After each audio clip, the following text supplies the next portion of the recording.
Idaho Matters podcast is brought to you by St. Luke's On Demand Virtual Care, which allows patients to see a provider from their home using a computer or smartphone with on demand care for common ailments such as a cough, sore throat, or a sinus issue. More information at stlukesonline.org. From Boundary to Bear Lake, Fremont to Payette, Oahe to Oneida, there are interesting people, places, and histories in all of Idaho's counties. And Idaho Matters wants to share it with you with stories from all 44 counties that make up the Gem State. Email your ideas to idahomatters@boisestate.edu or use the Talk to Us feature in our app, available on Apple and Android, and tune in each weekday at noon for Idaho Matters.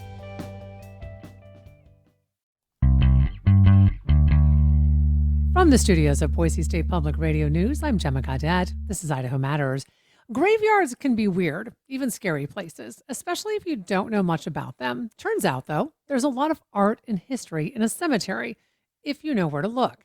David Hobbin knows where to look. He's a paramedic by day, but when he's not working, he's researching and photographing historic graveyards and cemeteries. He also volunteers at the Idaho State Historical Society, at the Idaho State Museum, and Old Idaho State Penitentiary.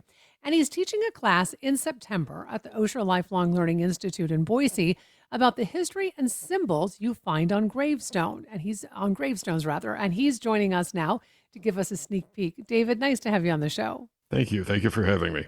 Okay, can we begin with the difference between a graveyard and a cemetery? Is there one? Yes, there is. And it's interesting. There is a lot of terminology relating to cemeteries and the funeral industry and things that were kind of changed so they sounded nicer and prettier. Graveyard was the original name for burial ground that was next to a church. So this is where a lot of the original community burial grounds were, next to your church. If you were a member of the church, you were able to be buried in the grounds near the church. Those were called graveyards. Eventually, as you can imagine, they got full. The other problem was that if you were kind of rich or well-known or an elite person, you actually were interred inside the church itself, under the floor, in the walls. And this is before embalming. So if you can imagine the smell, if you will, in a church with hundreds of dead bodies in it, that got to be the problem as well. So that's when they started doing the ground burials. The ground burials next to the churches got full. And there were a lot of people, of course, that wanted to be buried that weren't a member of a church, whatever. So cemeteries were created. And cemeteries is just a burial place for the dead, but it's a community type situation. Cities own cemeteries, different groups, fraternal groups own cemeteries. And the term graveyard specifically relates to a burial ground next to a church or a place of worship. If it's not, then the term cemetery is used. Okay. So you've done a lot of research on the symbols that we see on gravestones, and you've said that the meaning of those symbols has been lost. So can we take a look at some of those? For example, why do we sometimes see a lot of butterflies or even elephants in graveyards? Yes, there are symbols that they were kind of a shorthand to some extent. And again, it's kind of a lost language because they used to be very common. Everybody knew what it meant. So people that walked through graveyards and cemeteries, they would see these symbols and they had a meaning to them. That's been lost. A lot of them aren't used anymore. You don't see a lot of them on some of the newer graves. Butterflies, for example, it's relating to flying to heaven. The soul has been released, and it's a happy place. Elephants are very interesting. Elephants are actually a very old religious symbol. And I'll be honest with you, I've only seen it on 2 gravestones in all the years I've been doing this. But the actual symbol is an elephant stomping on a snake. Oh, And it's an old religious symbol, an old Christian symbol, and it symbolizes Jesus crushing the devil. So if you see that, that's usually what it is. And a lot of them are so old they're worn, so you can't see the detail necessarily of the snake, for example. but it's an old Christian symbol, Jesus crushing the evil of the devil, the elephant stepping on the snake. So you sometimes on these older gravestones see like flowers and trees. I'm assuming there's a specific meaning then to those as well. Yes, flowers, there are many different types of flowers that have specific meanings. They're all usually very, I'll use the word happy meanings to some Hmm. extent. Roses are a very common one. Roses, specifically, you can tell the age of the person that's deceased by how fully bloomed the rose is. Oh, Those are very common. A fully bloomed rose you will see on the gravestone of an adult. Now you got to remember 17, 1800s adults, the lifespan was 40, 50 years or so. So we would consider that middle age now, but then they would lived a full life. So they lived a full life. The rose is fully bloomed. They fully bloomed here on Earth. If it is a smaller, a bud, for example, that would be a younger person. They didn't have a chance to fully bloom here on Earth. Possibly early teens, 20s, that type of thing. And you may see also roses that are just very tiny buds, and that would be for an infant or a child. And a lot mm. of times those are actually with a fully bloomed rose representing the mother. Mother is a fully bloomed rose, and often there'll be a tiny little bud that's literally broken off of the stem in the carving, and that indicates the infant or the child that's died. So there isn't a lot of room on gravestones. So you mentioned these symbols, tell a specific story. So I'm assuming it's a way to convey a lot of information without words. Yeah, exactly. And that's why it is a type of shorthand. And again, years ago, they were very common and everybody knew what they meant. And now, Hmm. since they're not as common, the symbols aren't used as much, then you're going to see a lot of text and things. But you would see things like it would tell you if they were a member of a particular religious group, a fraternal organization. They would tell you, you could see symbols that, but again, like the rose, would tell you if they were older or younger, their age. And even there are symbols that represent if the person was really well loved. And there's some that represent that they weren't so well loved as well. Oh. So you see those, and again, it's we've kind of lost the meaning of those. It's interesting. Some of the symbols are coming back. Some of the they are returning. People are realizing that this is very decorative. It's very nice to see on Grandma's gravestone this beautifully fully bloomed rose, things like that. Um, Another thing that we see is coming back that was used to be fairly common were portraits of the person on the Hmm. gravestone. Um, they were on porcelain. They were very easily damaged, so you had to be very careful with them. But older gravestones, 1800s, for example, or so, you will see portraits of the person uh, on the stone itself. And portraits are interesting because when you have a portrait on a gravestone, it's actually how the person wants you to remember them. So you may have Mm. someone that died when they were 70, 80, 90 years old, but their portrait that they place on the monument maybe when they were in their 20s or 30s. They want you to remember them that way when they were young, when they were healthy. And most of the portraits that you see are going to be of the person when they were fairly young. They're starting to come back over the past several years, and now to protect them, again, they were very easily damaged. So now to protect them, what you'll see is a bronze or an iron plate that's placed over them, and you lift that plate up then and you can see the portrait. That's more common now, but the portraits are protected because they were easily cracked and damaged in the past. Hmm. So you have quite a bit of information about graveyards and cemeteries. So can you tell us why people were buried on an east to west axis? Yes, that is also somewhat of a religious reason. Um, the East is very important in a lot of religions. The East is Hmm. Jesus' second coming. Mecca is to the East, and there's a lot of the sun rises in the East, and there's a lot of religious importance to the East. So people were buried east to west. Their feet uh, were to the east, the head was to the west. So when they were resurrected, they raised up, they were facing the east. So again, that was Jesus' second coming, Mecca, different religious reasons for that.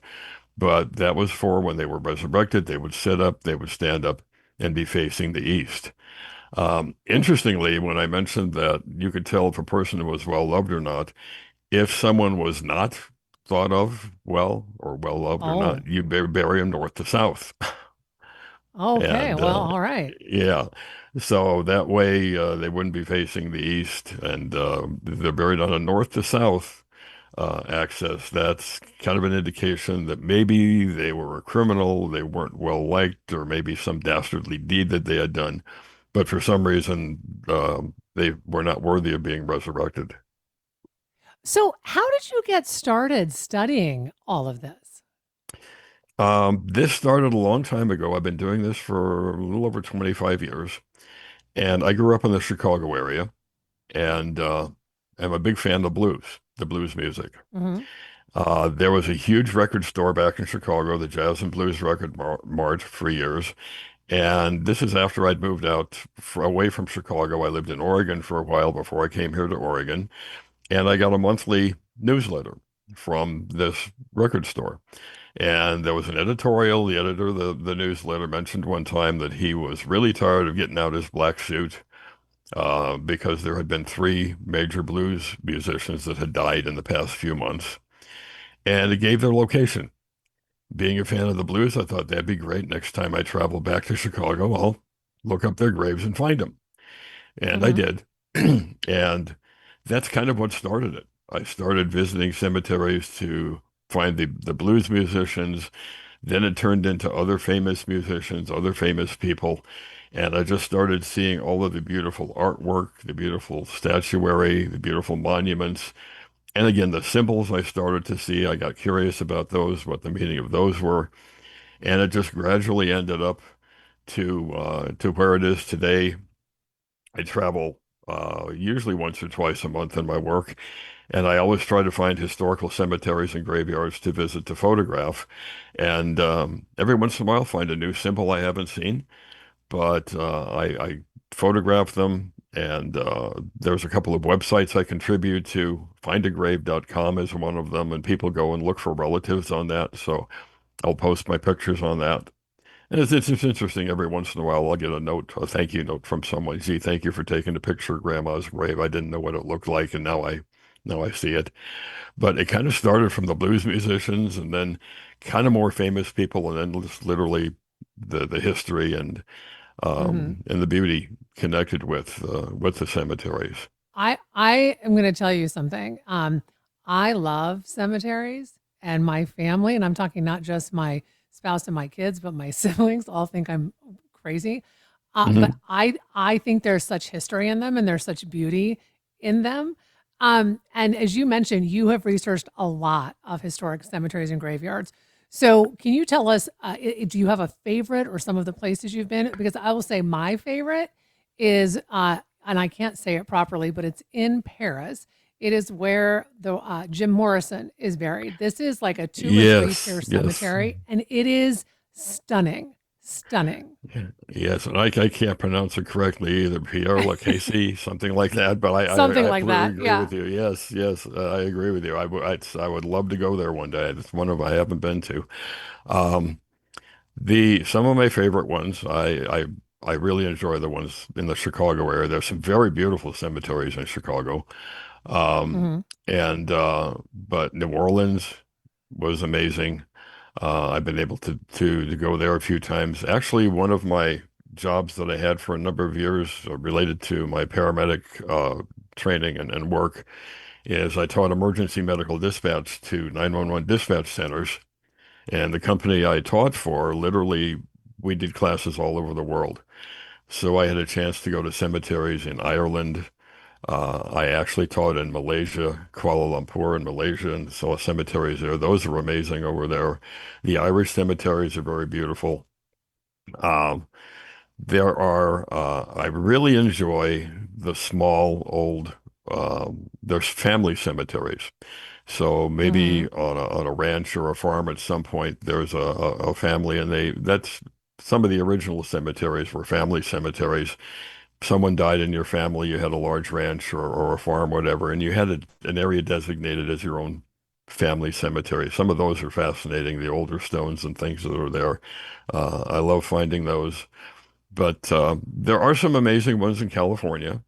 Forest Lawn is pretty well known. They have a number Mm-hmm. of cemeteries there. Um, but yeah, yeah, New Orleans was really great. Malaysia and New York has some great cemeteries. I like going back to the East Coast because that's where you find the oldest ones. Right. People Yeah, haven't in the lived out U.S. west there for as long.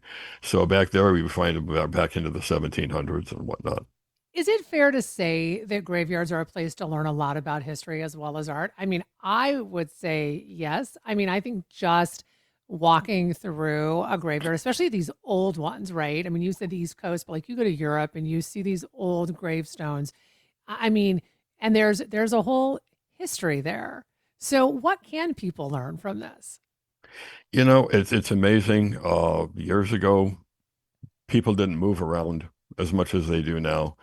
So it's always amazing, and it's always fun, really. In older cemeteries, you will see like three, four generations in the same. They'll have a family plot, and Mm-hmm. the whole family's there, and they stayed there. They worked again on ranches, on farms, and whatnot, and they didn't move around a lot, so the whole family is there. And it's amazing. You can see the family. You can see grandma. You can see dad and mom and the children and whatnot. They're all there. Um, the Other things about history, of course, we have some cemeteries right here in Boise that have a large number of historical Idaho folks, people that founded the state and the city of Boise and the governors and whatnot. The history there that you'll find, and it's interesting, especially everybody's got a story. Not everybody's famous, but everybody has a story, and it's really interesting. If I find a gravestone, especially if it's an older one, maybe it's got an interesting design, an interesting symbol on it, and you can do research on those folks now. There's resources available that you can look up, even just the average person, and sometimes find out some very amazing stories about them, what they did, uh, their past history, how they came to this country, things like that. Um, and it's uh, just looking up normal people. Sometimes you can find amazing stories. Well, I want to thank you so much for taking time to talk with us today. Really appreciated the conversation. We've been talking with Dave Van Haven. He researches and takes pictures of historic graveyards and cemeteries, and he'll be talking about the lost language of cemeteries and graveyards on September 2nd and the 9th at the Osher Lifelong Learning Institute in Boise. We will, of course, put some of his pictures up on our website at boisestatepublicradio.org. And that'll do it for this episode of Idaho Matters. Thanks so much for listening. And just a reminder, you can find all of our episodes wherever you get your podcasts.